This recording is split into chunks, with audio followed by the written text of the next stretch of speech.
Bienvenue dans cette nouvelle vidéo. Aujourd'hui, on se retrouve pour voir un sujet que j'ai trouvé particulièrement fascinant. C'est pour ça que j'ai décidé d'en faire une vidéo. On va parler des sociétés secrètes. Mais attention, pas des sociétés secrètes qui ont toujours agi dans l'ombre, parfois c'est le cas. On va surtout parler de sociétés secrètes qui ont impacté l'histoire, qui ont réellement modifié le cours de l'histoire. Et vous allez voir qu'on parle vraiment de guerre ou vraiment du destin de pays entier. J'espère que cette vidéo vous intéressera, qu'elle vous plaira. Comme d'habitude, si c'est le cas, n'hésitez pas à laisser un j'aime et à vous abonner à la chaîne. Retrouvez-moi aussi sur Instagram, AkanTV, je vous le mets juste ici. Je serais aussi intéressé de savoir en commentaire si ce sujet-là vous plaît, parce qu'il y a beaucoup plus de sociétés secrètes qui vont impacter vraiment l'histoire que ce que je pensais. Donc là, vous avez un premier épisode. Si ça vous plaît, je peux toujours en faire un deuxième et un troisième, etc. Donc, je serais curieux d'avoir votre avis sur le sujet. Pour le moment, je vous en dis pas plus et je vous laisse découvrir en ma compagnie plusieurs sociétés secrètes qui ont marqué l'histoire.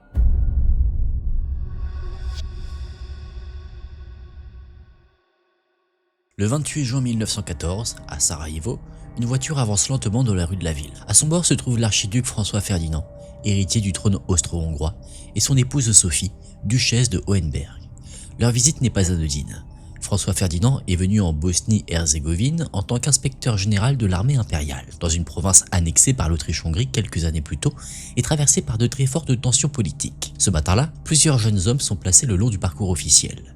Ils ne sont pas de simples manifestants, ils sont armés, ils attendent le passage de la voiture. Leur objectif est clair, frapper l'un des hommes les plus importants de l'Empire austro-hongrois. Quelques heures plus tard, François Ferdinand et Sophie sont morts, et dans les semaines qui suivent, l'Europe entre dans une crise diplomatique qui débouche sur la Première Guerre mondiale. L'assassinat de Sarajevo est traditionnellement considéré comme le déclencheur immédiat du conflit, même si la guerre elle-même s'explique par un ensemble beaucoup plus large de rivalités, d'alliances, de tensions impériales et de nationalisme accumulé depuis des années. Derrière cet attentat, il y a un nom devenu célèbre, la Main Noire.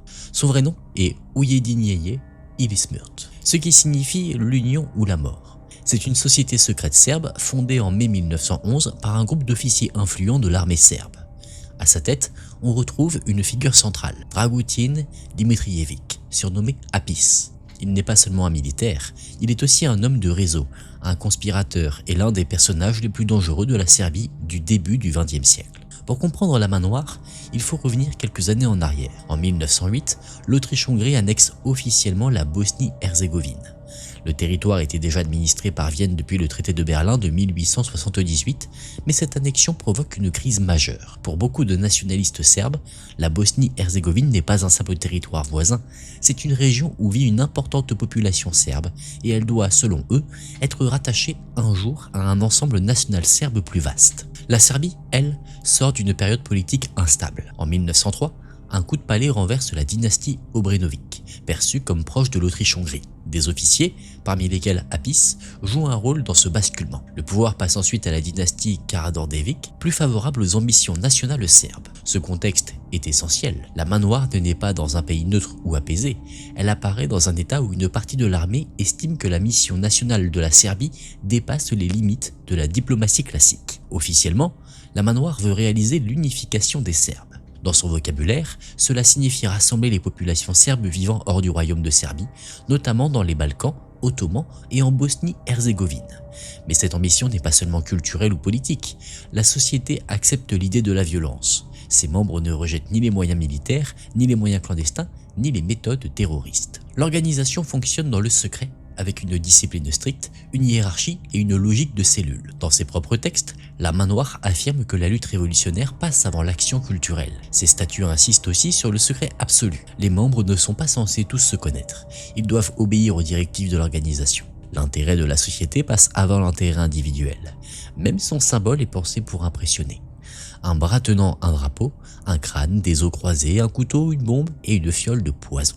Ce n'est pas une association patriotique ordinaire, c'est une structure clandestine conçue pour agir dans l'ombre et pour accepter le passage à l'acte. Depuis Belgrade, la Main Noire mène des campagnes de propagande, organise des groupes armés en Macédoine avant les guerres balkaniques et développe un réseau de cellules révolutionnaires en Bosnie. Elle est composée principalement d'officiers, mais elle compte aussi des membres liés à l'administration ou au milieu politique. C'est ce qui la rend particulièrement inquiétante. Elle n'est pas entièrement extérieure à l'État serbe, elle évolue dans une zone grise, entre armée, nationalisme, renseignement, réseau militant et action clandestine. Au départ, la main noire et certains objectifs du gouvernement serbe peuvent sembler aller dans le même sens, défendre les intérêts nationaux serbes et contester l'influence austro-hongroise dans les Balkans. Mais très vite, une tension apparaît. Le gouvernement civil dirigé par Nikola Pašić doit gérer un État réel, avec des frontières, une économie, une armée épuisée par les guerres balkaniques et le risque permanent d'un affrontement avec une grande puissance. La main noire, elle, pousse vers l'action. Après les victoires serbes des guerres balkaniques de 1912-1913, certains responsables civils veulent consolider les gains. Les hommes d'Apis, eux, regardent déjà vers la Bosnie. C'est là que l'histoire rejoint Sarajevo. En Bosnie, une autre organisation existe. Jeune Bosnie ou Mlada Bosna. Ce n'est pas exactement la main noire, c'est un milieu de jeunes nationalistes sud-slaves, souvent étudiants, hostiles à la domination austro-hongroise. Certains veulent l'union des Slaves du Sud, d'autres sont plus directement influencés par le nationalisme serbe. Dans les années qui précèdent 1914, ce milieu devient de plus en plus radical et progressivement, il entre dans l'orbite des réseaux liés à la main noire. Au début, la cible envisagée n'est pas forcément François Ferdinand. Les réseaux clandestins pensent aussi à Oskar Poturek, le gouverneur de Bosnie-Herzégovine. Mais en mars 1914, une nouvelle cible s'impose, l'archiduc François Ferdinand, héritier du trône, qui doit venir en Bosnie au mois de juin pour observer des manœuvres militaires. Sa venue est connue, sa fonction est symbolique, et la date choisie pour sa visite à Sarajevo, le 28 juin, est particulièrement sensible. Elle correspond à Vidovdan, une date importante dans la mémoire nationale serbe. François Ferdinand n'est pas un personnage secondaire, il est l'héritier d'un empire immense, fragile, composé de nombreux peuples. Mais il est aussi perçu comme une menace par certains nationalistes serbes. Pourquoi? Parce qu'il est associé à des projets de réforme de l'empire austro-hongrois, notamment autour d'une plus grande autonomie accordée aux Slaves du Sud à l'intérieur de l'empire. Pour les militants qui veulent détacher ces territoires de Vienne, cette perspective est dangereuse. Si l'empire réussit à satisfaire une partie des revendications slaves, l'idée d'un rattachement à la Serbie peut perdre de sa force. Dans les mois qui précèdent l'attentat, Danilo Ilić, un militant présent à Sarajevo, joue un rôle central dans l'organisation locale. Il recrute parmi les jeunes radicaux de Jeune Bosnie. 3 d'entre eux, Gavrilo Princip, Nedeljko Kabrinović et Trifko Grabez. 3 personnes qui vivent alors à Belgrade. Ils reçoivent de l'argent, des armes et une formation de base de la part d'agents liés à la main noire avant de retourner en Bosnie au mois de mai 1914. Ce point est crucial, l'attentat est exécuté par de jeunes militants de Jeune Bosnie, mais il bénéficie d'un soutien venu de réseaux connectés à la main noire. Le 28 juin 1914, 6 assassins prennent position le long de l'Apelke, une avenue qui longe la rivière Miljacka. Le cortège avance dans des voitures découvertes, la sécurité est étonnamment légère, malgré des avertissements et malgré le contexte très tendu. Oskar Poturek, le gouverneur de Bosnie-Herzégovine, semble avoir minimisé la menace. Pour les conspirateurs, c'est une occasion rare. La première tentative échoue. Nedeljko Kabrinović lance une bombe vers la voiture de l'archiduc. L'engin n'atteint pas sa cible comme prévu, il explose sous ou près d'un véhicule suivant, blessant plusieurs personnes. François Ferdinand survit, il poursuit sa visite, se rend à l'hôtel de ville, puis décide ensuite d'aller voir les blessés à l'hôpital. À ce moment-là, l'attentat semble avoir échoué. Mais c'est une erreur de trajet qui change tout. Le parcours est modifié à la dernière minute, mais l'information circule mal dans le cortège. Près du pont latin, une voiture prend une mauvaise direction. Le véhicule de François Ferdinand suit, il ralentit, il s'arrête presque. Et là, Gavrilo Princip se trouve à proximité. Il sort son arme et tire 2 coups. François Ferdinand est touché, Sophie aussi. Tous les deux meurent peu après. À l'échelle d'une ville, c'est un attentat politique. À l'échelle de l'Europe, c'est le début d'une crise internationale. L'Autriche-Hongrie tient la Serbie pour responsable. Le 28 juillet 1914, un mois après l'assassinat, elle déclare la guerre à la Serbie. Les alliances s'activent, la Russie soutient la Serbie, l'Allemagne soutient l'Autriche-Hongrie, la France et le Royaume-Uni entrent ensuite dans l'engrenage. L'assassinat n'a pas créé toutes les causes de la guerre, mais il donne à une Europe déjà instable le choc qui déclenche la crise finale. C'est pour cela que la main noire marque l'histoire avec un grand H. Non pas parce qu'elle contrôle le monde, non pas parce qu'elle tire toutes les ficelles de la Première Guerre mondiale, mais parce qu'elle intervient au pire endroit, au pire moment, avec les moyens les plus explosifs. Elle agit dans une région déjà traversée par les rivalités impériales, les nationalismes, les humiliations diplomatiques et les tensions militaires. Et son action permet à ces tensions de basculer dans la guerre. Mais la main noire ne sort pas grandie de cette histoire. Au contraire, elle devient rapidement un problème pour le pouvoir serbe lui-même. Pendant la guerre, le gouvernement serbe et l'armée se replient en partie en Grèce, à Salonique. Là, En 1917, le régent Alexandre décide d'éliminer ce réseau devenu trop dangereux. Apis et plusieurs membres de la Main Noire sont arrêtés. Le procès de Salonique reste controversé, mais son résultat est clair. Dragutin Dimitrievitch, le chef de l'organisation, est condamné à mort avec 2 autres hommes, Lyubomir Vulovic et Rad Malababic. Ils sont exécutés. D'autres membres sont emprisonnés ou écartés. La Main Noire, alors, est, dans les faits, détruite. Il y a une ironie terrible dans cette fin. Une société secrète fondée pour défendre une vision radicale de la nation serbe finit écrasée par les autorités serbes elles-mêmes. Ses chefs avaient voulu agir au-dessus de l'État ou à côté de lui, comme si la clandestinité permettait de dépasser les limites de la politique officielle. Mais une fois la guerre déclenchée, une fois la survie même de la Serbie engagée, ce type de pouvoir parallèle devient insupportable pour le gouvernement. En 1953, bien après la mort d'Apis, un nouveau procès organisé à Belgrade l'exonère des accusations du procès de Salonique. Mais cela ne change plus le destin de la Main Noire. Son histoire reste attachée à Sarajevo, à la mort de François Ferdinand et à cette idée vertigineuse. Parfois, une société secrète ne change pas l'histoire parce qu'elle est toute puissante, elle la change parce qu'elle agit à l'instant précis où le monde est déjà prêt à basculer.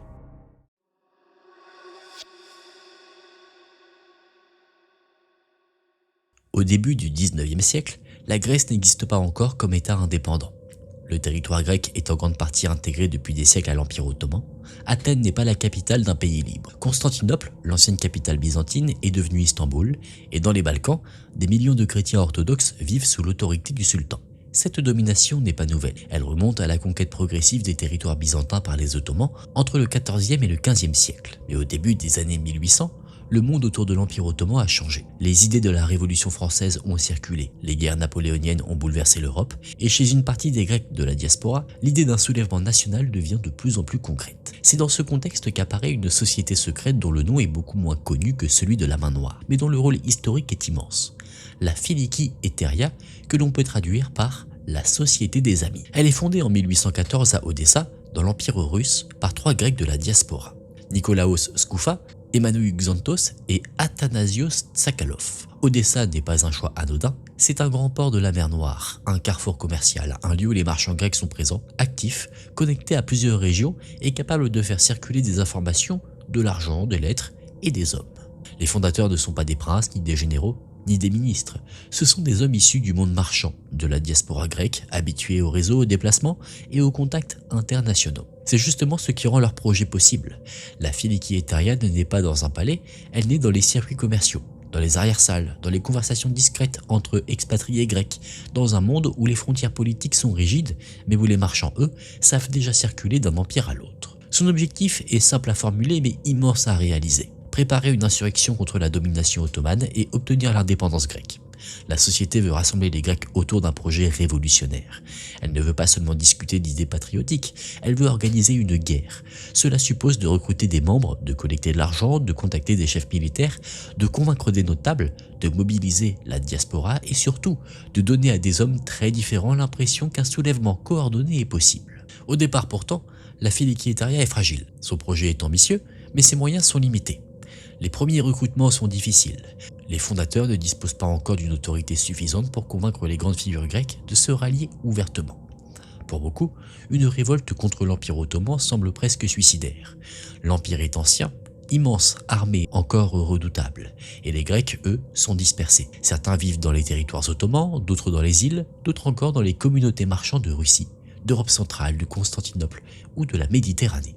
La force de la Philiki Eteria va justement être de transformer cette dispersion en réseau. Elle recrute dans la diaspora grecque, chez les marchands, chez les intellectuels, chez des membres du clergé, chez des notables locaux et progressivement chez des hommes capables de porter la lutte sur le terrain. Elle fonctionne comme une organisation clandestine, avec des initiations, des degrés, des serments, des codes et une hiérarchie destinée à protéger l'ensemble du mouvement. Les documents conservés liés à ces rites d'initiation montrent l'importance accordée au secret, à la progression interne et à l'engagement personnel des membres. Ce secret n'est pas un simple décor, c'est une nécessité. L'Empire ottoman surveille les mouvements révolutionnaires. Les grandes puissances européennes, après la chute de Napoléon, se méfient des insurrections. Le Congrès de Vienne a restauré une logique d'ordre monarchique sur le continent. Dans ce climat, une organisation qui prépare une révolte nationale ne peut pas agir publiquement.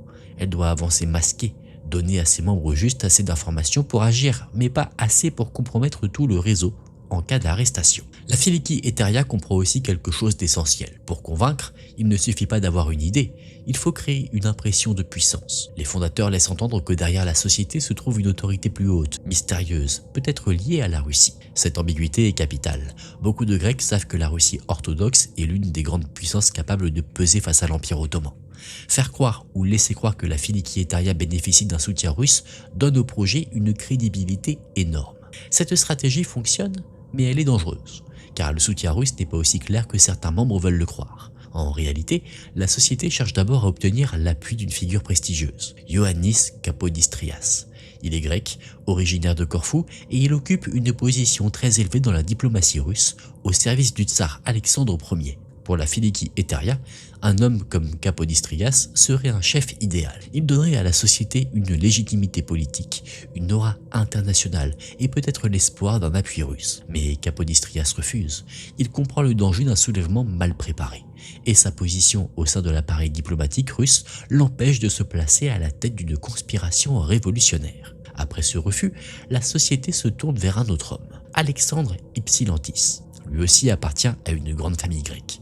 Lui aussi est lié à l'Empire russe. Mais contrairement à Kapodistrias, il est militaire. Il a servi dans l'armée russe et son profil peut séduire les conspirateurs. Un nom prestigieux, une expérience militaire, un lien avec la Russie et l'image d'un homme capable de donner un visage au mouvement. En 1820, Ypsilantis accepte de prendre la direction de la Filiki Eteria. À partir de ce moment, le projet cesse d'être seulement une conspiration diffuse. Il devient un plan d'insurrection. Ypsilantis doit préparer le soulèvement. L'idée est de déclencher des révoltes dans plusieurs régions, les principautés danubiennes, le Péloponnèse, les îles grecques et peut-être Constantinople. Dans l'esprit des conspirateurs, si l'insurrection prend suffisamment d'ampleur, elle peut forcer les puissances européennes et surtout la Russie à intervenir. Le premier mouvement se produit en février 1821 dans les principautés danubiennes, c'est-à-dire en Moldavie et en Valachie, des territoires chrétiens sous suzeraineté ottomane mais proches de l'influence russe. Ypsilantis franchit le Prut avec ses hommes et appelle au soulèvement contre les Ottomans. Dans sa logique, cette région doit devenir le point de départ d'un embrasement plus large. Mais le calcul est mauvais. La Russie ne le soutient pas officiellement. Le mouvement ne parvient pas à entraîner massivement les populations locales et les forces ottomanes finissent par écraser cette première tentative. À première vue, c'est un échec. Le chef de la société secrète a lancé une opération qui ne produit pas le soulèvement général espéré. Mais l'effet psychologique est considérable. Le signal est donné, la guerre commence. Dans le Péloponnèse, les tensions explosent à leur tour au printemps 1821. Des chefs locaux, des combattants, des notables et des membres liés à Filiki Eteria entrent dans l'action. Ce n'est pas un soulèvement parfaitement centralisé. Ce n'est pas une armée moderne qui se met en marche selon un ordre venu d'Odessa.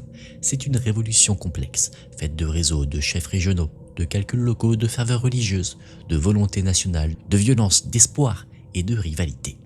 Mais la société secrète a joué un rôle décisif dans la préparation, la mise en relation et le déclenchement du mouvement. C'est là que la Filiki Eteria marque l'histoire. Elle ne gagne pas une bataille décisive à elle seule, elle ne dirige pas toute la guerre d'indépendance grecque du début à la fin, mais elle agit comme un accélérateur. Avant elle, il existe des idées, des frustrations, des souvenirs, des élites grecques dispersées, des communautés marchandes, des chefs locaux, des traditions de résistance. Après elle, ces éléments commencent à être reliés dans un projet révolutionnaire commun.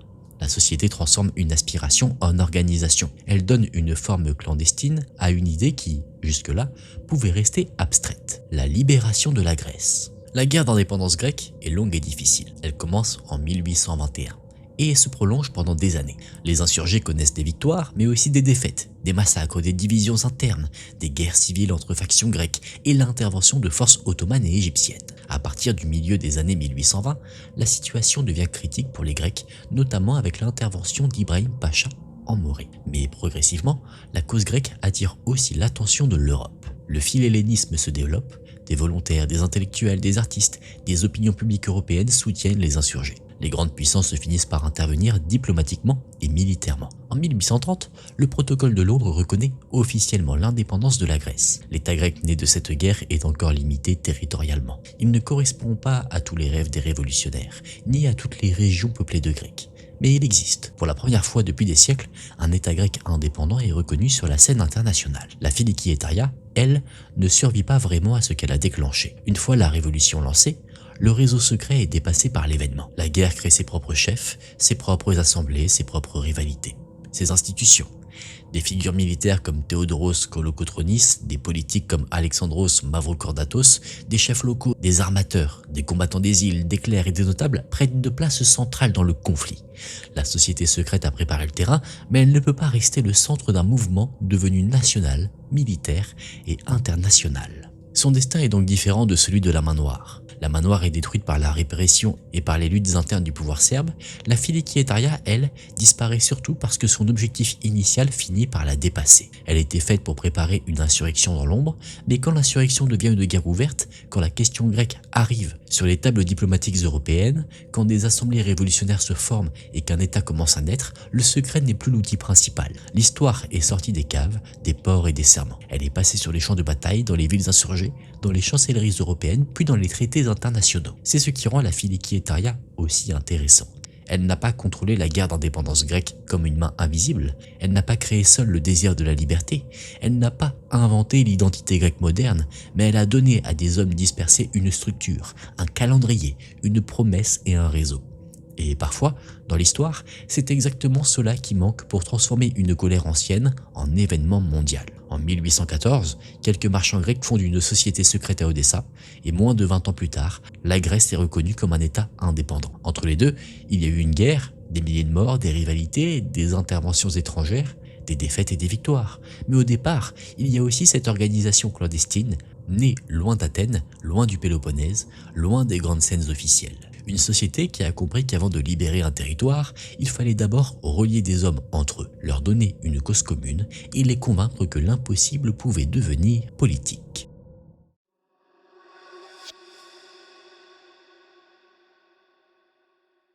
Au début du 19e siècle, l'Italie n'est pas encore un pays. Sur une carte, la péninsule italienne ressemble à un puzzle politique.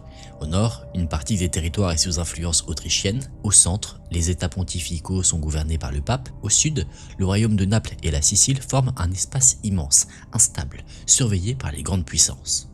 Il existe des Italiens, des dialectes, des traditions, une mémoire commune de Rome, de la Renaissance, des cités marchandes, mais il n'existe pas encore d'État italien unifié. Et après 1815, cette Italie morcelée est replacée sous le contrôle de l'ordre européen sorti du Congrès de Vienne. Napoléon est vaincu, les anciennes dynasties sont restaurées, les grandes puissances veulent empêcher le retour des révolutions. Partout, l'Europe monarchique cherche à refermer la parenthèse ouverte par la Révolution française et les guerres napoléoniennes. Mais les idées, elles, ne disparaissent pas aussi facilement. Elles circulent encore. Constitution, liberté politique, indépendance nationale, unité. Ces mots continuent de vivre, parfois dans les livres, parfois dans les salons, parfois dans les casernes, et parfois dans des sociétés secrètes. Le Risorgimento, le mouvement qui conduira à l'unification italienne en 1861, qui naît dans ce contexte de fragmentation politique, de domination étrangère et de montée progressive d'une conscience nationale italienne. Parmi ces sociétés secrètes, une va devenir l'un des principaux foyers de l'opposition au régime conservateur imposé en Italie après la défaite de Napoléon, les Carbonari. Leur nom vient du mot italien carbonaro, qui signifie charbonnier. Toute leur symbolique reprend l'univers du charbon, de la forêt, de la vente du charbon, des métiers simples et des signes codés. Mais derrière ce vocabulaire presque rustique se cache une organisation politique clandestine, libérale, patriotique et parfois révolutionnaire. Les origines exactes des Carbonari restent difficiles à établir avec certitude. Comme beaucoup de sociétés secrètes, ils entretiennent eux-mêmes une part de mystère sur leur passé. Certains récits leur attribuent des origines beaucoup plus anciennes, mais ces affirmations ne sont pas solidement vérifiables. Historiquement, ils prennent surtout de l'importance dans l'Italie du début du 19e siècle, notamment dans le royaume de Naples, pendant et après la période napoléonienne. Leur développement est lié à la diffusion des idées libérales, à l'expérience des réformes napoléoniennes, puis à la réaction conservatrice qui suit 1815. Ce qui les rend importants, ce n'est donc pas une légende médiévale ou une origine mystérieuse, c'est leur rôle réel, dans une Italie où toute opposition politique ouverte devient extrêmement difficile. Après la restauration des anciens pouvoirs, contester l'absolutisme, réclamer une constitution, défendre l'idée d'une nation italienne ou s'opposer à l'influence autrichienne peut vous conduire en prison, en exil ou devant un tribunal. Dans ce climat, le secret n'est pas seulement une mise en scène, c'est une condition de survie politique. Les origines exactes des Carbonari restent difficiles à établir avec certitude. Comme beaucoup de sociétés secrètes, ils entretiennent eux-mêmes une part de mystère sur leur passé. Certains récits leur attribuent des origines beaucoup plus anciennes, mais ces affirmations ne sont pas solidement vérifiables. Historiquement, ils prennent surtout de l'importance dans l'Italie du début du 19e siècle, notamment dans le royaume de Naples, pendant et après la période napoléonienne. Leur développement est lié à la diffusion des idées libérales, à l'expérience des réformes napoléoniennes, puis à la réaction conservatrice qui suit 1815. Ce qui les rend importants, ce n'est donc pas une légende médiévale ou une origine mystérieuse, c'est leur rôle réel dans une Italie où toute opposition politique ouverte devient extrêmement difficile. Après la restauration des anciens pouvoirs, contester l'absolutisme, réclamer une constitution, défendre l'idée d'une nation italienne ou s'opposer à l'influence autrichienne peut vous conduire en prison, en exil ou devant un tribunal. Dans ce climat, le secret n'est pas seulement une mise en scène, c'est une condition de survie politique. Les Carbonari s'organisent en cellules locales, souvent appelées ventes. Le mot reprend encore l'imaginaire du charbon, comme si chaque groupe était une sorte de petite cabane de charbonniers perdue dans la forêt. Les membres ne connaissent pas forcément l'ensemble du réseau. Ils passent par des initiations, des signes de reconnaissance, des grades, des serments. Il existe des rituels, une hiérarchie, des codes. Tout cela permet à la fois de créer un sentiment d'appartenance et de limiter les risques si une cellule est infiltrée ou démantelée. Mais il faut être précis. Les Carbonari ne forment pas un parti moderne, avec un programme unique, clair, uniforme, applicable à toute l'Italie. Leur force est leur capacité à rassembler des opposants. Leur faiblesse est justement leur diversité. Selon les régions, selon les membres ou selon les moments, leurs objectifs peuvent varier. Certains veulent avant tout une constitution, d'autres veulent limiter le pouvoir absolu des souverains, d'autres veulent réduire l'influence de l'Autriche, d'autres encore rêvent déjà d'une Italie plus libre, plus indépendante, peut-être unifiée. On les décrit parfois comme des membres d'une société secrète défendant des idées libérales et patriotiques et comme la principale source d'opposition au régime conservateur imposé en Italie après 1815. Le contexte international joue un rôle décisif. En 1820, une révolution éclate en Espagne. Des militaires imposent au roi Ferdinand VII le rétablissement de la constitution de Cadix en 1812. Pour les libéraux européens, l'événement est immense. Il prouve qu'une armée, ou une partie de l'armée, peut forcer un monarque absolu à accepter une constitution. L'idée se répand très vite. En Italie du Sud, elle trouve un écho immédiat. Dans le royaume des deux Siciles, les Carbonari sont particulièrement implantés. En juillet 1820, une insurrection commence dans la région de Naples. Des officiers, notamment Michel Morelli et Giuseppe Silvati, se soulèvent avec leurs troupes. Le général Guglielmo Pepe, lui aussi associé au mouvement constitutionnel, devient une figure importante de cette séquence. Le roi Ferdinand Ier finit par céder et promet une constitution sur le modèle espagnol. Pendant un instant, les Carbonari peuvent croire qu'ils ont gagné. Une société secrète née dans l'ombre vient de faire plier un roi. Mais cette victoire est fragile dès le départ. Parce qu'en Europe, les monarchies restaurées observent ces événements avec inquiétude. Pour l'Autriche en particulier, il est hors de question de laisser l'Italie devenir un laboratoire révolutionnaire. L'ordre de 1815 repose sur un principe simple. Aucune révolution libérale ne doit se propager. Le chancelier autrichien, Metternich, incarne cette politique de stabilité conservatrice. Pour Vienne, une constitution imposée par des militaires et des sociétés secrètes à Naples n'est pas un problème local, c'est une menace continentale. En 1821, l'intervention autrichienne écrase le mouvement napolitain. Les espoirs constitutionnels s'effondrent. Les chefs révolutionnaires sont arrêtés, condamnés, envoyés en prison ou forcés à l'exil. Morelli et Silvati sont exécutés, Guglielmo Pepe part en exil. La victoire des Carbonari n'a duré que quelques mois. Mais le mouvement ne se limite pas au sud. En 1821, le Piémont est à son tour secoué par une insurrection libérale. Là encore, l'objectif est constitutionnel. Là encore, des militaires et des conspirateurs espèrent profiter d'un moment de faiblesse politique pour imposer des réformes. La révolte gagne Turin. Le roi Victor Emmanuel Ier abdique en faveur de son frère, Charles Félix. En l'absence de ce dernier, Charles Albert devient régent et proclame la Constitution espagnole de 1812. Pendant quelques jours, le Piémont semble basculer lui aussi. Mais là encore, l'espoir est vite brisé. Charles Félix refuse de reconnaître la Constitution. Il s'appuie sur l'Autriche. Les forces fidèles au pouvoir reprennent le contrôle. Des conspirateurs sont exécutés, emprisonnés ou contraints à l'exil. La répression rappelle une rivalité brutale. Les Carbonari peuvent déclencher des crises, ils peuvent soulever des officiers, ils peuvent forcer un souverain à reculer temporairement, mais ils ne disposent pas encore de la puissance militaire, diplomatique et populaire nécessaire pour transformer ces coups de force en révolution durable. À ce moment-là, les Carbonari deviennent l'obsession des autorités. Pour les monarchies, ils incarnent tout ce qu'il faut combattre. Le secret, la conspiration, le libéralisme, l'anticléricalisme, la menace révolutionnaire. En 1821, le pape Pie VII condamne officiellement les Carbonari dans la bulle Ecclesiam à Jésus Christo, les associant aux sociétés secrètes jugées dangereuses pour l'ordre religieux et politique. Cette condamnation montre à quel point leur influence inquiète les pouvoirs établis. Pourtant, malgré les échecs, malgré les arrestations, malgré les condamnations, les Carbonari ne disparaissent pas immédiatement. Ils continuent d'inspirer des conspirateurs, des militaires, des intellectuels, des écrivains, des patriotes. Leur influence se retrouve dans les révoltes de 1831, notamment dans certains états du centre de l'Italie, comme Modène et les territoires voisins. Une nouvelle fois, l'élan révolutionnaire vient aussi d'un événement extérieur, la révolution de juillet 1830 en France, qui renverse Charles X et porte Louis-Philippe au pouvoir. Quand Paris bouge, une partie de l'Europe libérale croit que le moment est revenu. En Italie, des conspirations reprennent, mais les limites du modèle Carbonaro deviennent de plus en plus visibles. Le secret protège, mais il isole. Les serments créent de la fidélité, mais ils ne remplacent pas une organisation politique de masse.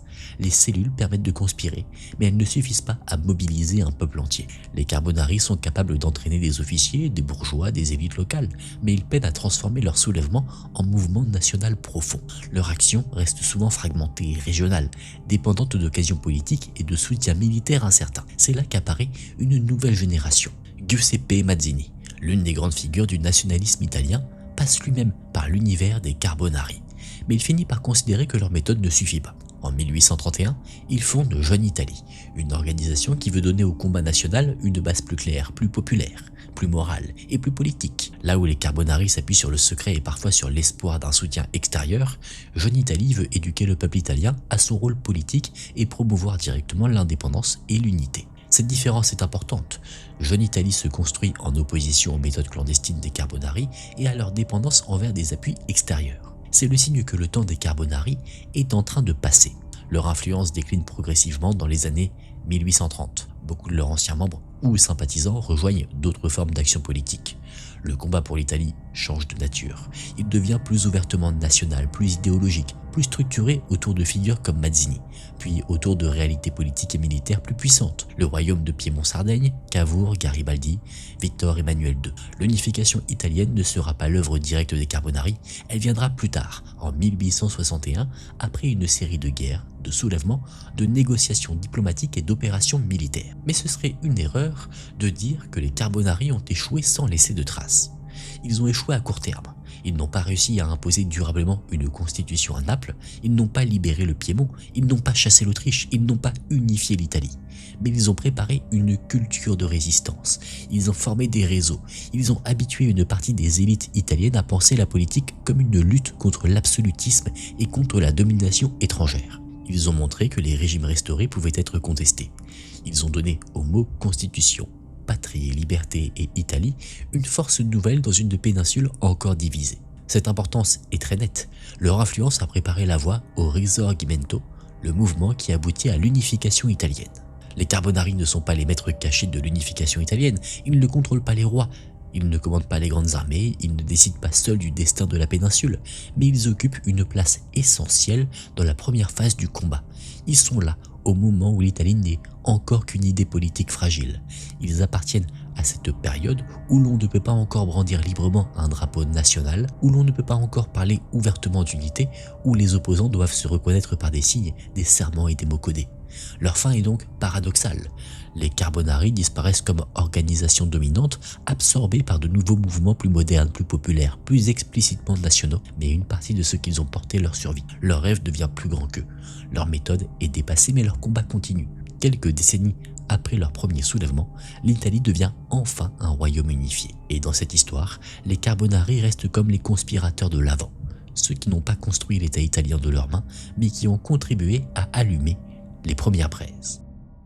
Mesdames et messieurs, on en a fini pour ces 3 sociétés secrètes. J'espère que la vidéo vous a plu, qu'elle vous a intéressé. Personnellement, parmi les 3 que je vous ai présentés, je connaissais la première, la Manoir, j'en avais déjà entendu parler.